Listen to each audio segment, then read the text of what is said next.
কাম বিচাৰি অন্ধ্ৰপ্ৰদেশলৈ গৈ সন্ধানহীন টিংখাঙৰ এজন লোক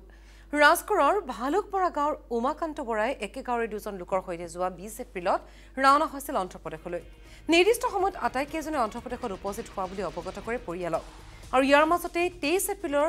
বিয়লিৰ ভাগত কোঠাৰ পৰা ওলাই গৈ উমাকান্ত বৰা ঘূৰি নহা বুলি পৰিয়ালক অৱগত কৰিছে দুই সতীৰ্থই তেতিয়াৰ পৰা সন্ধান নাই লোকজনৰ কোনোমতে দিন হাজিৰা কৰি পৰিয়াল পোহপাল দিয়া উমাকান্ত বৰা সন্ধানহীন হোৱাত এতিয়া হাহাকাৰ লাগিছে পৰিয়ালক কোনো লোকে লোকজনৰ তথ্য লাভ কৰিলে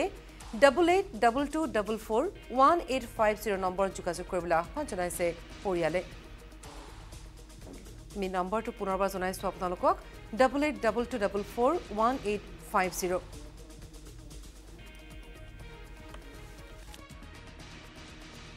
প্ৰথমতে গম পোৱা নাছিলো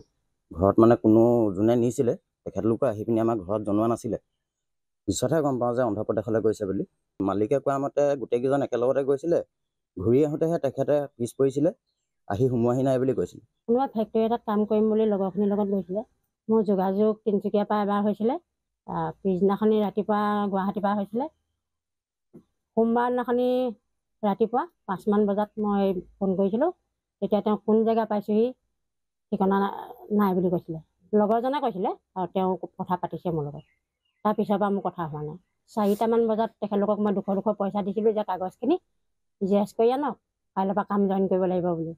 তেতিয়া তেখেতলোক ওলাইতো গ'ল ঘূৰি আহোঁতে মই তেখেতক লগ পাইছোঁ বুলি কৈছে কিন্তু লগৰকেইজনে কৈছে যে আমাৰ লগত যোৱাই নাই সি অকলে আগত ওলাই গৈছে বুলি কৈছে আৰু যেতিয়াৰ পৰা নাইকিয়া হৈছে মোক জনোৱাও নাই তেখেতে